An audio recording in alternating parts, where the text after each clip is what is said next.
కొర్రలతో తట్టె ఇడ్లీ ప్రిపేర్ చేద్దాము. 1:30 గ్లాసుల కొర్రలు, 1 గ్లాసు మినపప్పు, 1 గ్లాసు ఇడ్లీ రవ్వ ఇలా 3 సెపరేట్‌గా నానబెట్టుకోండి. నేను 12:00కి ఆఫ్టర్‌నూన్ నానబెట్టాను. ఇప్పుడు నైటు 7 అయితుంది. ఇప్పుడు పిండి రుబ్బుతున్నాను. ఇప్పుడు మిక్సర్ జార్‌లో మినపప్పు, కొర్రలు అలాగే అటుకులు గూడా వేయండి. వేసి ఇడ్లీ పిండి ఎలా రుబ్బుకుంటామో అలాగా రుబ్బుకోండి మెత్తగా. ఇప్పుడు ఇడ్లీ రవ్వలో వాటర్ అన్నీ గట్టిగా పిండేసి, ఈ ఇడ్లీ రవ్వని పిండిలో వేసి మిక్స్ చేయండి. మొత్తం అన్నీ మిక్స్ అయ్యేలాగా. అటుకులు మాత్రం వేయండి. అటుకులు వేస్తే కొంచెం సాఫ్ట్‌గా వస్తాయి.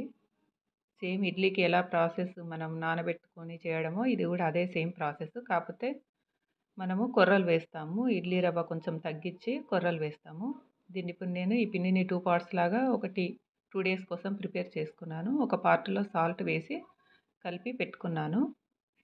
కొర్రలు పిండి తొందరగానే పులుస్తుంది. ఇది నెక్స్ట్ డే మార్నింగ్ చూడండి పిండి ఎంత బాగా పులిసిందో. దీన్ని ఏం మిక్స్ చేయకండి. మీరు ఓవర్ మిక్స్ చేయకండి. అలాగే యాజ్ ఇట్ ఈజ్‌గా ఇలా నాకు స్టీమర్ లేదు. సో, చిల్లులున్న ప్లేట్ తీసుకొని, అరిటాకు తీసుకొని ఆయిల్ రాసి ఇలా ఇడ్లీ పిండి వేశాను. వేసి ఇలా దీన్ని బాయిల్ చేస్తున్నాను.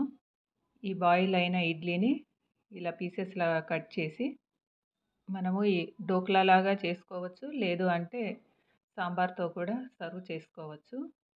ఇలా డోక్లాలాగా నేను ఆయిల్‌లో జీలకర్ర, ఆవాలు, వెల్లుల్లి, పసుపు, ఉప్పు, కారం, ధనియాల పొడి, మిరియాల పొడి వేసి ఈ కట్ చేసుకున్న ఇడ్లీలను వేసి ఈ ఇడ్లీ పీసెస్‌కి ఈ పౌడర్ పట్టేలాగా బాగా మిక్స్ చేసుకున్నాను. చూడండి ఇడ్లీలు ఎంత సాఫ్ట్‌గా వచ్చాయో. దీన్ని సాంబార్‌తో గాని సర్వ్ చేసుకోవచ్చు. ఎంతో సాఫ్ట్‌గా ఉండే ఈ కొర్ర ఇడ్లీలు సాంబార్‌లోకి ఇలా డోక్లా గూడా బావుంటుంది. మీకు ఈ రెసిపీ నచ్చినట్టయితే లైక్ చేయండి, షేర్ చేయండి.